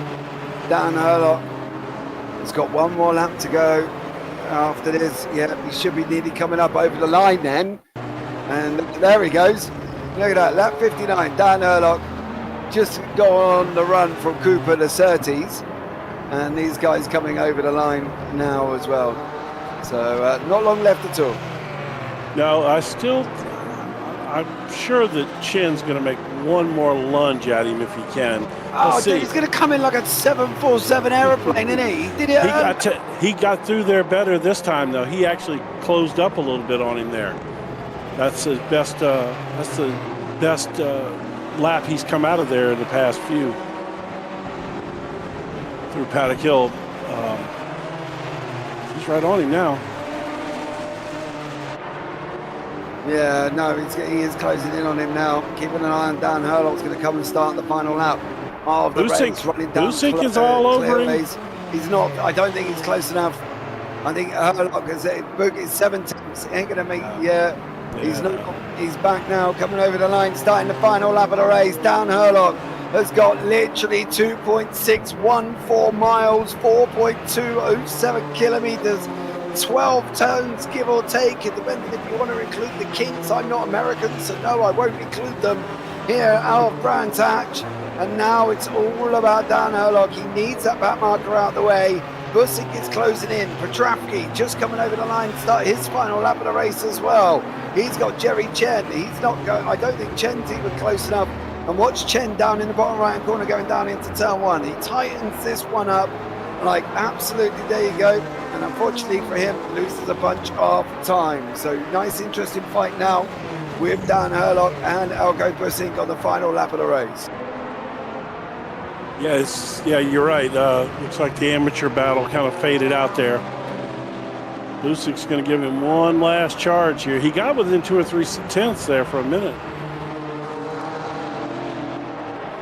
Yeah, Bussing with JT Tammy tucked in behind him in the yellow and blue. JT's been there a while.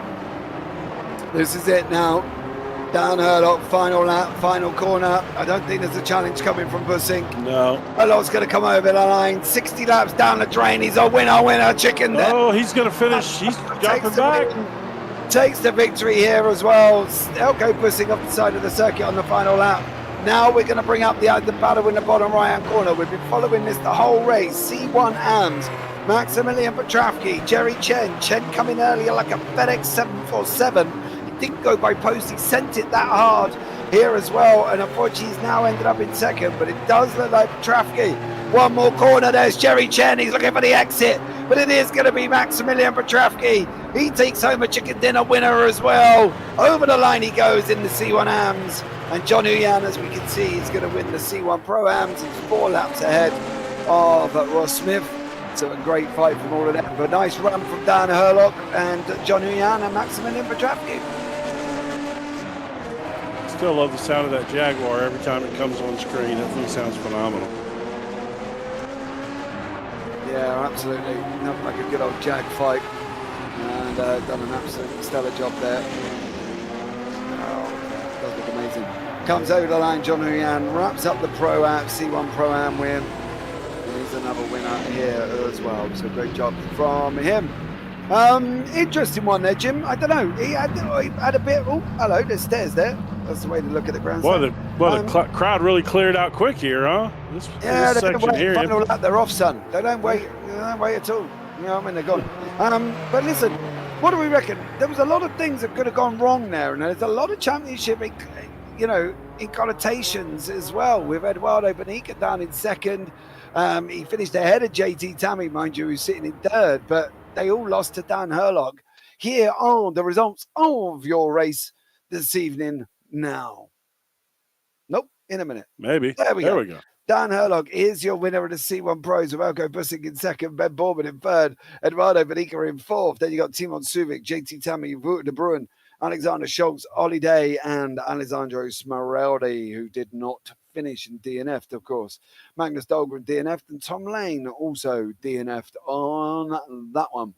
John Huyan takes the victory in the Pro-Ams with Ross Smith in behind him 4 laps back. Ross had what can only be termed as a shocker after taking the championship win. In the C1 Maximilian Petrovsky takes the victory. Very close battle here with Jerry Chen. Angelidis done himself throughout that race, unfortunately. Yeah. Winner out in front, spins, and all the time. Gilles Lalonde also had a bit of a shocker, but that became because he got a bit of a bullying early on in the race and he never recovered. Vinicius Concalves didn't really see much of. Darrell Kruger, I think, is going to be an absolutely deep doo-doo after reversing back on track and taking out Gilles Lalonde at an rapid rate of knots. Carl Sturrell DNF'd as well. So lots of action out the C1 AMs here tonight. The only thing I can hope is that, he had some kind of equipment failure, like a monitor failure or something. Yeah, he had cramp in his right foot and slammed on something. the pedal. I don't know what happened, man, but the ghosties were pushing it. Yeah, something happened, clearly. That's probably what it was. Yeah, exactly. Right, let's bring in our first interviewee here this evening, Mr. Dan Herlock. Had a battle fight in the C1 Pros. Elko pushing him right at the end of the race. Let's hear from him now. Dan, welcome in. Well done, mate. Congratulations. Cheers. Elko came back at me, definitely. Was that fuel, Dan? Was that saving fuel? As the Porsche is the better car around here in race conditions. Just it struggles a bit with overtaking as it's a bit down on straight line speed. So it would have been what I really would have liked is if he didn't get the crash with Eduardo and Elko.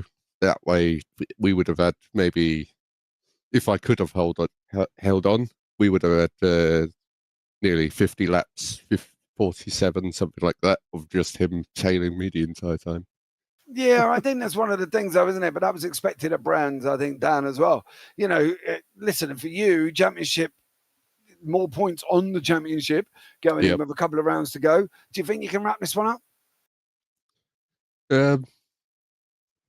Never say it's done, but we're getting there.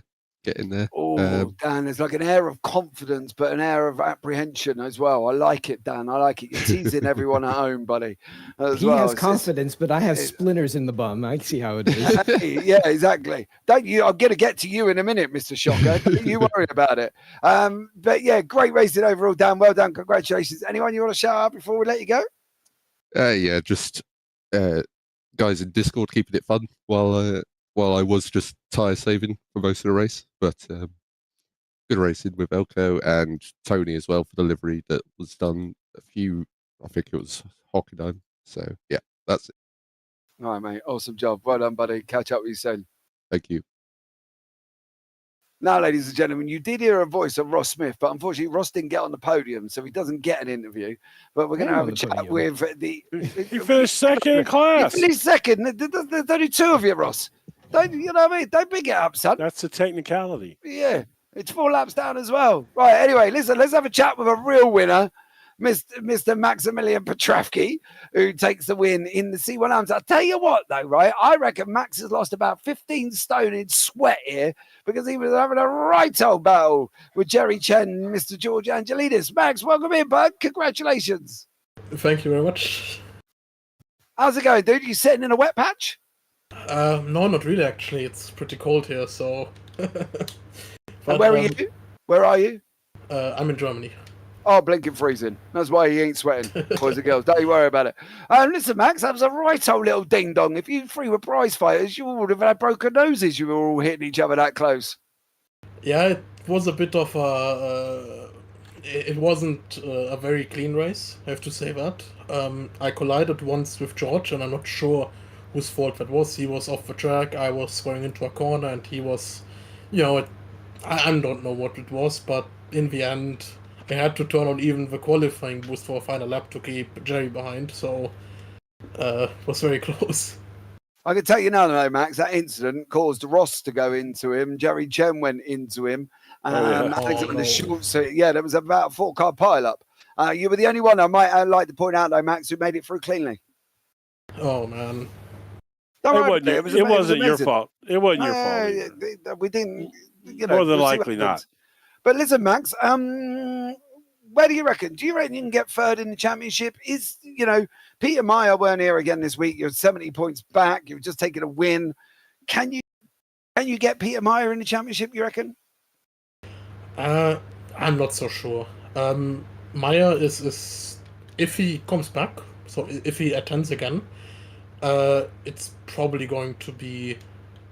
Well, I think I'm. Oh wait, no, I'm only 5 points back now. Yeah, you're only 5 points back, mate. You're 25 points, isn't it? Yeah. 10 points.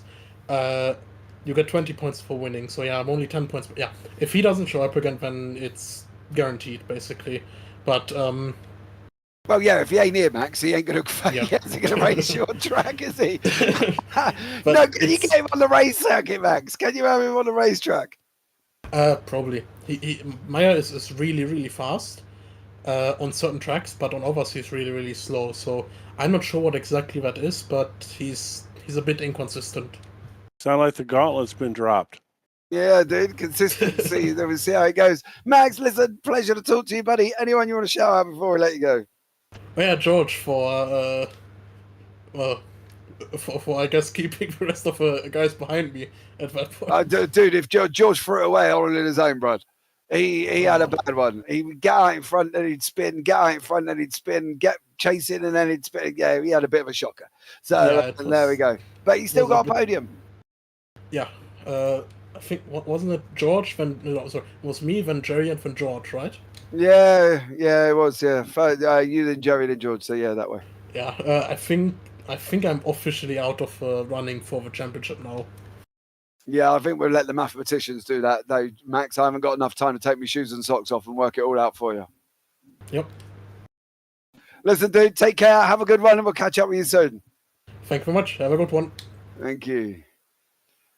Right, last and not least on this one as well. The man went into the race a champion and finished second, 4 laps down from his what was rival as well on the race circuit of Mr. John Uyan.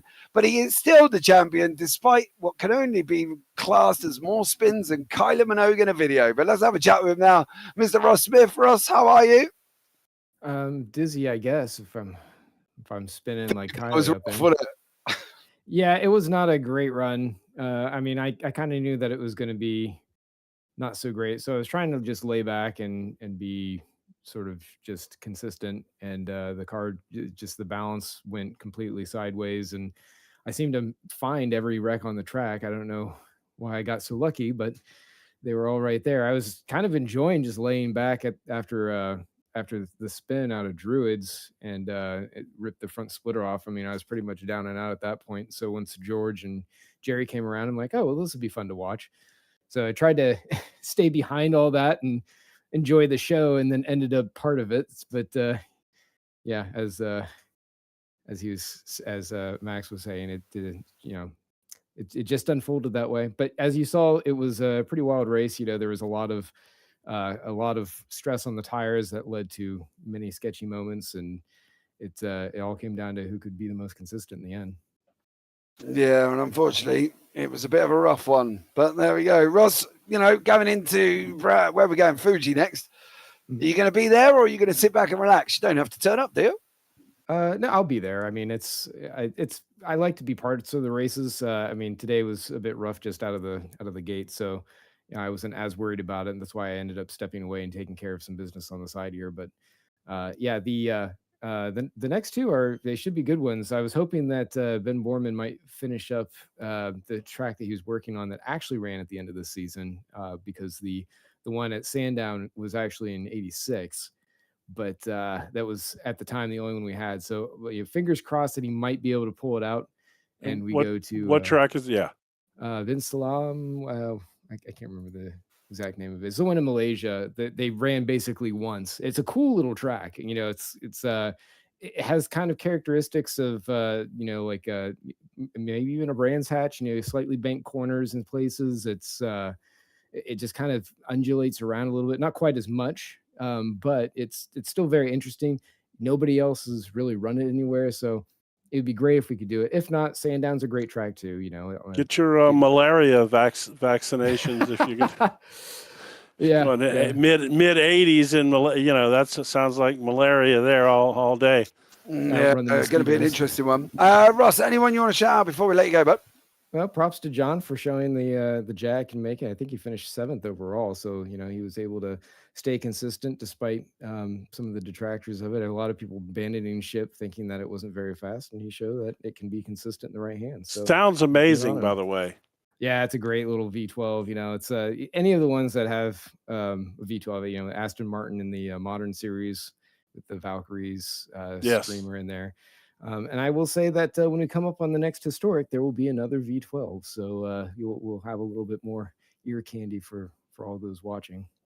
All right, mate. Well done, Ross. Thanks so much for joining us.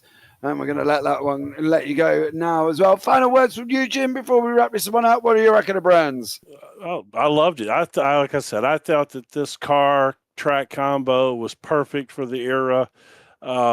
This was so much fun. I mean, I certainly got an education, a little more education about brands, but I mean, this was phenomenal. I loved it. Fantastic. Yeah, absolutely. Right, guys, that's going to wrap it up. Thank you so much for joining us. Join in next time out as we head off to Fuji. But I've been JP. I've been in the booth with Jim Cunningham, and I've had Mr. Paul Glover in my ear all evening. Such a pleasure it is as well. For now, and as always, take care. Have a great week. And you never know, we might see you on the track sometime. Good night.